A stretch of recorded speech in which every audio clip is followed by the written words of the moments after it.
para sa first time nga wala pa nakilakan ako introduce akong kagalingon kung asa ko ako mission o first mission assignment. Ang assign ko sa Nicaragua, first mission country nako, then ikaduha sa Costa Rica pero mga silingan ra kini. Ang unang parokya nga akong na-assignan usa kini ka actually remote area, usa kini sa mga pobre nga lugar nga diin at the time adunay 45 ka mga chapels, then 12 lang ang pwede nga masudan og sakinan or motor. The rest kabayo or maglakaw. Then one day gipadala ko sa usa ka chapel, nya balikan ra, actually doon ra siya 4 kilometers lang, so almost or 1 hour ang paglakaw. So pag uli nako gipangutan ako sa akong kauban nga misyonero, parish priest, usa siya ka Irish. Padrecito, kumusta man ang imong misyon? Mura di ka kayo malipayon. So, pero akong tubag, positibo kayo, ako gina nga maayo man. Unya daghambay nanambong sa misa. Ako sa ginan nga napuno mahino ng lingkuranan. So nalipay siya og may lakaw. Taud ming balik sa dayon og may smile. Siya nga, usa tang ingon mo? Napuno ang lingkuranan. Pero din nga chapel usa ra may lingkuranan, no? Usa ka bangka na gitawag bangkito kanang musulod ra tulong ato sa 5 ka tawo. So nakabantay siya kay magmisahan na po siya dito. Tinuod usa to sa mga chapel nga lisod nga diin bisan unsaon namong adto gamay ra gyud ang manimba, but masabot usa ra ka pamilya nga nagsuporta dito sa simbahan. Kung wala to, wala gyoy manimba. Mao to naghimo mig strategy unsaon namo kay kini mga tawhan na dili man gusto mo adto sa simbahan aron maminaw sa pulong sa Dios.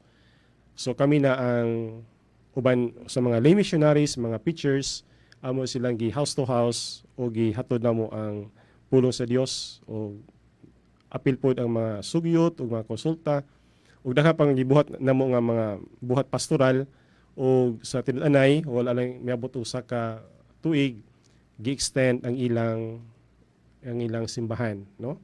So dili lang napuno ang lingkuranan kundi ning awas pa ang mga tao sa chapel. So ang pangutana kang kinsa man nato i-attribute kining kalampusan sa misyon, sa misyonero ba, sa mga tao dito o sa Ginoo. Mao ni atong tema karon nga diin dagha pa ko'y mga nakita na ko dito nga mga butang murag sa Tagalog pa namangha, no? Tagalog baning namangha. No, murag nakurat, no? Nga diin dito ko first time nga nakabunyag og dagko ng mga tao, no, mga tigulang. Mukalit lang ingon nga, Father, unsa imong buhaton kay gusto mi mapabunyag. Pero dito sa Central America, ang pagbunyag dili lang diha-diha, no? O dili lang pila ka semana, kundi 2 years ang pamaagi mo undergo ka kanang katekism aron ka mabunyagan. Og tinuo sila nga naghulat, no?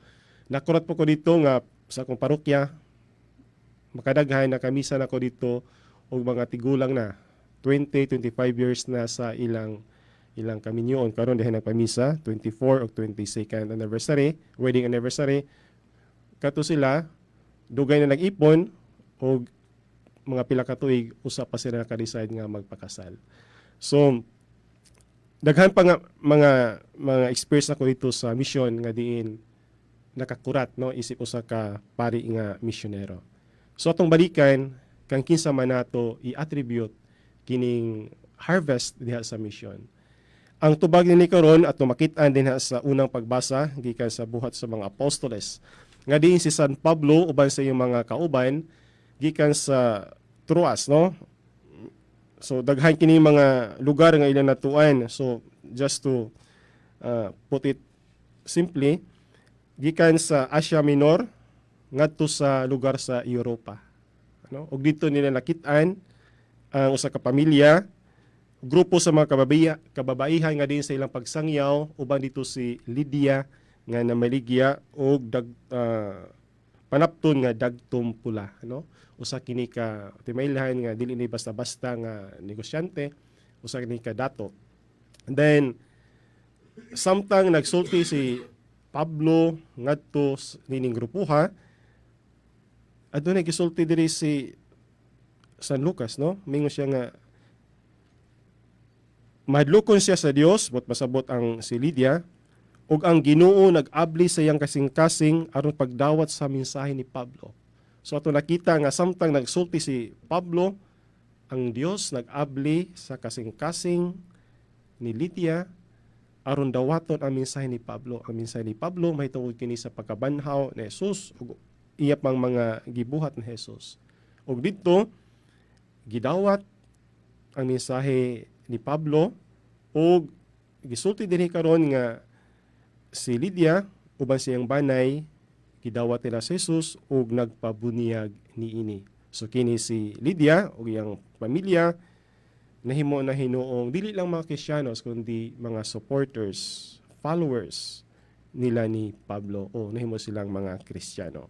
So ato makita karon nga buhat di kini sa Dios, sa Espiritu Santo, nga sila ang Espiritu Santo, ang Dios nagpadala og sakto nga tao dito sa usa ka sakto nga lugar, no? Gihaom-haom kini og pinaagi nini ang misyonero gihimo ang instrumento sa Dios, pero ang Dios mismo mo'y naghimo niini aron sila makabig.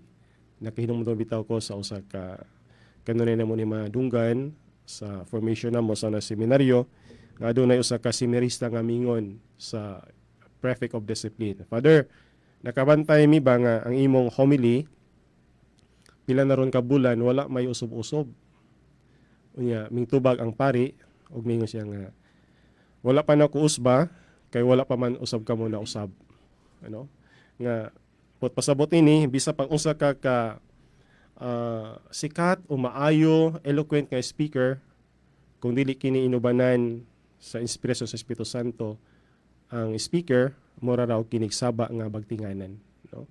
So kung ang speaker, ang misyonero inubanan usab kini o sa ilang mission gi-inspire kini sa Espiritu Santo o ang listener nini din adunay mura gitawag nato nga milagrong mahitabo sa mata usa.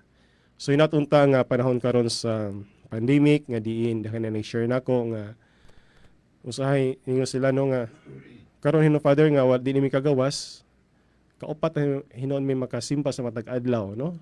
Sa laylahi nga mga pari nya minus lang nga ganahan ni Father kay laylahi hino nga among mga mensahe nga among madunggan, no? So una kalipay ta pero ang pangutana kung ato bang pagtambong pagpaminaw sa misa nakapausab ba kini kanato. So, dinhapon sa Ebanghelyo atong nadunggan nga diin si Kristo nag-awhag sa iyang mga apostoles, sa iyang mga disipulo, nga unta sila may mong saksi sa kamatuuran. Kamatuuran, mahitungod ni Kristo, mahitungod sa iyang gipangbuhat ngadto sa katawhan. Nga unta dili kini mabali, dili kini mausab, bisa pa man unsa nga mahitabo sama sa giingon ni Kristo karon nga pwede silang patyon sa ngalan sa Ginoo. Nga abot pasabot ini bisa sa unsa nga panahon kita unta magmalig-on sa tong pagtuo nga sama sa ni San Pablo nga miingon kisa pa makapahimulag sa gugma nato kang Kristo.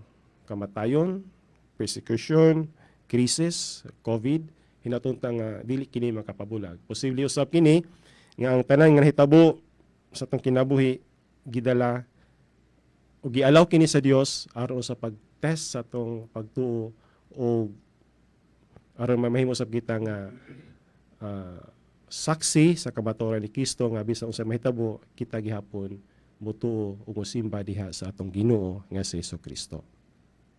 Amen.